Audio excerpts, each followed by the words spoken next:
Good morning, students. We shall move to the next topic, and it is a very important topic in coordination compounds.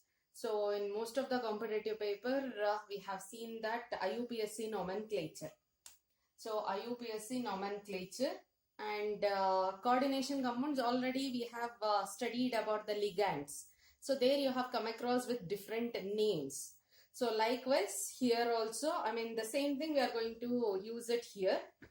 So writing the formula as well as writing the name is different from the normal compounds. So IUPAC formulation and nomenclature of coordination compound. So formulation is nothing but formulas. So if at all if a name is given, then how to write the formula of that particular compound. That one. Nomenclature is nothing but names. So it is formula as well as names how to write. If compound is given, then how to write the names of that particular compound. So for that, certain rules are there. First we are going to study about the rules for writing formulas. So for writing a formula, what are the rules has to be followed? For that that one first we are going to study. So rather than writing formulas, writing names, that is nomenclature, is very, very important. So until now, either in competitive or in case of theory paper at least, so nowhere writing formula is being asked. So nomenclature, writing names only is very, very important. But since it is there in our syllabus, we are going to study that one, as well as it also is going to help us in writing the names also.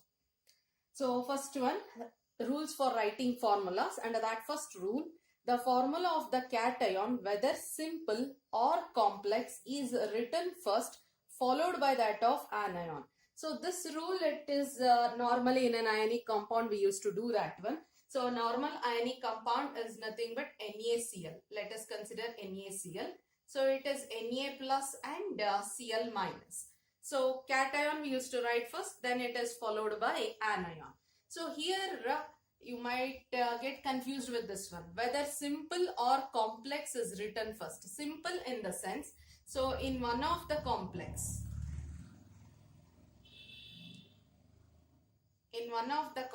so this is the complex. In one of the complex here, K plus it is, and this complex part is negatively charged. That is, it is 4 minus. It is 4 plus and it is 4 minus. So in this part, this is the simple ion. The simple part is written first since it is a cation, and the complex part is followed by that one. Likewise, in few examples we have seen. That is, let us take an example of this one. En3, it is SO4. So in this example, if you check, so the complex is with minus 2 as the charge. It is with minus 2 as the charge. It is with plus 2 as the charge. This is with minus 2 as the charge. So complex cation, so it is being written first, and the simple ion, it is followed by that one. So either if the complex is a cationic complex, then anionic counter ion will be followed by that one. If the complex is a anionic complex, then cationic counter ion will be written first. So whichever might be the case, but cations we are going to write it first. Either it may be a counter ion or it may be a complex. So here cation is the complex, it has been written first. Here counter ion is the cation, so cation is being written first. So first we have to write the cation, and then it is being followed by the anionic part of the complex. Next one, the coordination entity is written in square brackets. So already we have studied this one. So coordination entity. So coordination entity is nothing but a central metal atom which is bonded to the ligands. The central metal atom which is being bonded to the ligands, it has to be enclosed always in a square bracket. The counter ions will come out afterwards. or counter ion will be outside the bracket. Either if it is a cationic, it will come first. If it is anionic, it will come after the square bracket. So the coordination entity is written in square bracket. The whatever the things which is there, which is written in inside the square bracket, it is nothing but the central metal and the ligands. So it indicates the coordination entity. Third rule, the sequence of symbols within the coordination entity is first the symbol of the central metal atom followed by ligands, and the ligand should be in the alphabetical order. So this is in coordination entity. So already we have seen in a coordination entity we have a metal, central metal followed by ligands, This is the general formula of coordination compound. A central metal atom or ion, it has been followed by the ligand, and the number of ligands we are going to mention. And this ligand, if only one ligand is there, no problem. If at all, if more than one ligands are there, then the alphabetical order has to be maintained. So that is the third point. So remember, ligands in alphabetical order. This already you know. This we have come across with many complexes. So you are more familiar with that one. But remember these things. So ligands in alphabetical order. Suppose if at all, if it is an polydentate ligand, the ligand is an polydentate ligand. So the ligands also has to be alphabetically listed. That is nothing but they have to be written in alphabetical order. So if at all in case of abbreviated ligand is nothing but short forms. So that is symbols we had written. So if at all, if it is ethylene diamine, we have mentioned that one as En. Likewise, we have oxalate. So oxalate, we have mentioned that one OX. Or C2O4 2- has been mentioned as OX. So the abbreviated forms, alphabetical order we are going to use. So polydentate ligands are also listed alphabetically. In case of abbreviated ligand, the first letter of the abbreviation is used to determine the position of the ligand in the alphabetical order. So if at all, if it is ethylene diamine, then we are going to consider E as the first letter, and if at all, if some other ligands are there. So let us consider if some 2-3 ligands are there. Let us go with this one only. So we have cobalt, we have Cl2, and we have En twice. Like this, a complex is there. Let us think. In this, C is chloro, C comes. For ethylene, E comes. So alphabetically, we have written that one. I hope it is clear. We have two different ligands here. One is chlorido and another one is ethylene diamine. So ethylene diamine, we have abbreviated that one as En. So where E is the first letter and here C is the first letter. So according to the alphabetical order, C comes first. So that's why it has been written first, and it has been followed by the next polydentate ligand. So this point is very, very important because the remaining everything you'll be remembering, but this one, in case of abbreviated ligand, the first letter of the abbreviation is used to determine the position of the ligand in alphabetical order. So this is about ligands. Fifth rule, polyatomic ligands are enclosed in parentheses, but all ligands are written without any separation in between. That is nothing but polyatomic. It is not polydentate. Remember, polyatomic, if it is an unidentate ligand or if it is an bidentate also, if at all, if it is an polyatomic, if it is there, then it will be written within the brackets. That is what parenthesis. So if at all, if it is an monoatomic, if it is there, if it is an monoatomic, if it is there, single atom, if it is there, then no need to write that one within the bracket. So, but if at all, if you are writing that one in bracket also, it should be with like continuous, it should be. There should be no gap. There should be no separation in between. That's what the fifth rule says. So, polyatomic ligands are written within the bracket, but all the ligands should be written in continuous. That is without any separation in between. We have come across with many such kind of ligands and many such kind of complexes we have come across with. So we shall take up one of the example here. So cobalt with amine, tetramine, Cl, and it is NO2. It is NO2. So outside we have a counter ion as Cl. So in this, observe. So we have cobalt as a central metal atom. Cobalt as a central metal atom. It is followed by the ligands here. So we have first as ammonia. Ammonia is a polydentate ligand and polyatomic ligand.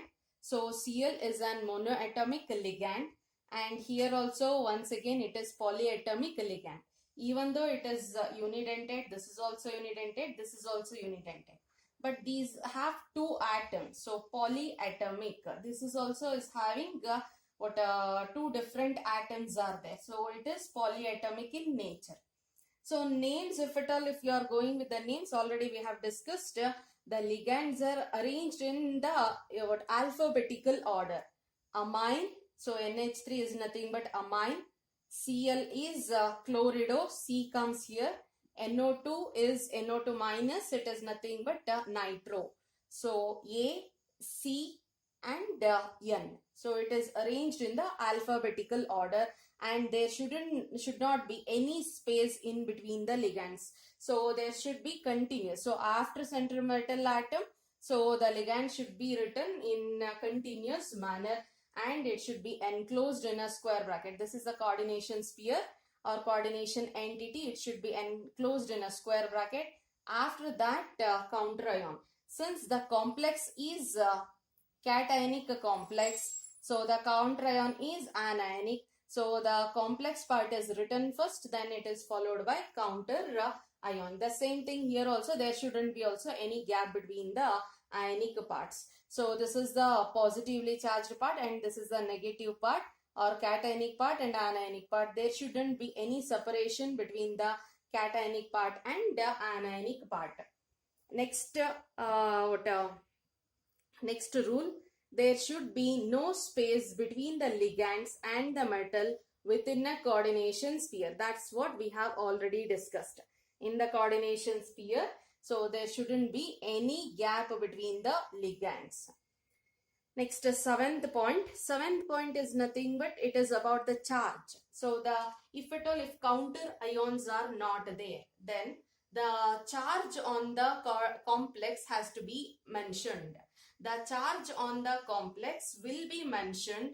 So above this square bracket, write superscript. The charge will be mentioned as the right superscript.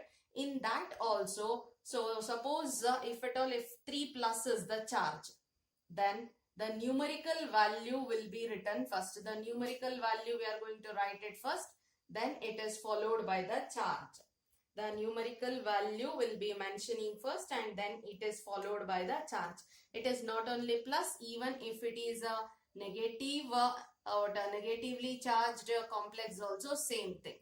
So we are going to write the numerical value, then it is followed by the sign or charge. That's how the charge on the complex has to be mentioned. Next, 8th point, the charge on the cation is balanced by charge of anion. That is already we have seen. This is the coordination compound, this is the cationic part. The cationic part charge is balanced by anionic part. So if complex is an cationic complex, then counter ion will be anionic. The same charge it is going to balance. If at all, if complex is an anionic complex, then the counter ion will be cationic part. So the charges will be balanced. So always if at all, if counter ions are there, then always we are going to write with the balancing charges only will be mentioning, and it will be always a neutral complex. As a neutral complex only will be mentioning that one. These are the rules for writing the formulas for the coordination compound. So we shall take few examples and see how to write the formulas. So names will be given to you. You need to write the formula for the complex.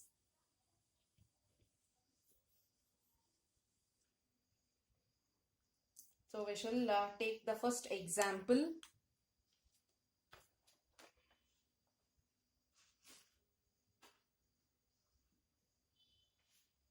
First example.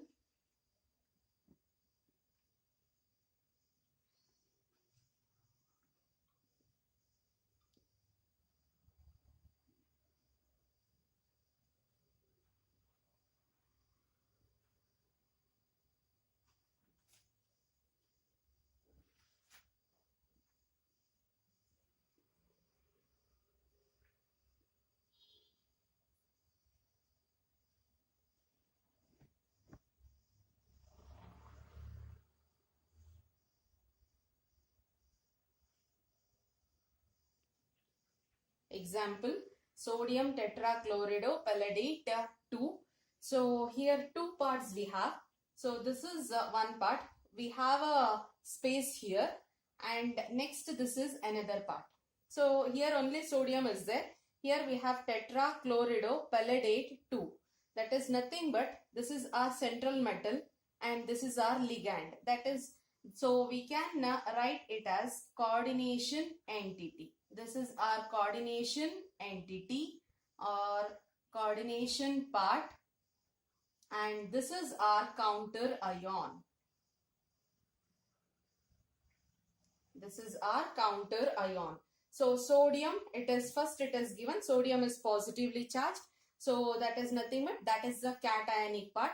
So in our formula, sodium comes first. We know that cationic part should be written first and then it is followed by the anion. So sodium is the counter ion. So how we can make out is we have two separate names here. So sodium, after that we have space, then it is followed by one name. So sodium is the counter ion, and counter ions, and sodium is positively charged, so it is an cation that has been written first, then it is been followed by the coordination entity. So we know that always coordination entity has to be written in the square bracket. So tetrachloridopalladate, palladate, that is nothing but palladium. Why that name had, why it is not given as palladium, why it is palladate it is given, that we are going to study in our next section, that is nomenclature. Now you just remember it is palladate, that is nothing but palladium. Palladium. So ligand is tetrachlorido. Chlorido is nothing but chloride. Tetra indicates 4. 4 chlorine four chloride ions have been taken. Next, how many sodium atoms we have to write? They didn't mention about the sodium here. How many sodium atoms are there? They didn't mention. So the sodium atom, the number of sodium atom is based upon the charge on the complex, because counter ion is used to nullify the charge on the complex. So the number of sodium atoms, it won't be mentioned in the name. So we need to calculate the charge on the complex, so that the charge on the complex will indicate the number of counter ions. So here you can see within a bracket in Roman numbers 2 is mentioned. So if at all in a name after the central metal atom, so if it is mentioned in Roman numbers in the bracket, that indicates the oxidation state of that metal. So palladium is in +2 state. Palladium is present in +2 state. By using this one, we are going to calculate the charge on the complex, and the charge on the complex indicates the number of sodium atom. So we don't know now charge on the complex. We'll take that one as X. Same, if at all if it is X, Then sodium, we know the sodium always it belongs to group 1 and always it will be +1 charge only. That means that if it is -2, then sodium becomes 2 here. That is, whatever the charge on the complex it is there, the same number of sodium atoms we want. So we'll calculate first X. So leave about the sodium atom there. So leave about sodium atom, because if you write the sodium atom, you don't get the charge here. So sodium, you just leave it. We'll consider only this part. We'll consider only this part to calculate X. So palladium, what is the oxidation state on palladium? Oxidation state on palladium is +2. From the name it is given. So it is 2 plus 4 chlorido, that is nothing but 4Cl minus, and it is -1. It is -1 is equals to charge on the complex, that is X. Is equals to charge on the complex, that is X. So we can find out X is equals to how much here? So it is -4 plus 2, it becomes -2. So X is equals to -2. So we can write the complex as N of palladium Cl4. And what is the charge? -2. How to write the charge? Charge has to be written first the numerical value followed by the sign. It is -2, then it becomes whatever the X is there, that numerical value comes here. So now the coordination part is -2 charge. It is sodium is +2 charge. +2 -2 gets cancels. Then the complex is a neutral complex. I hope it is clear. So Na2 PdCl4 2-. So that is the complex.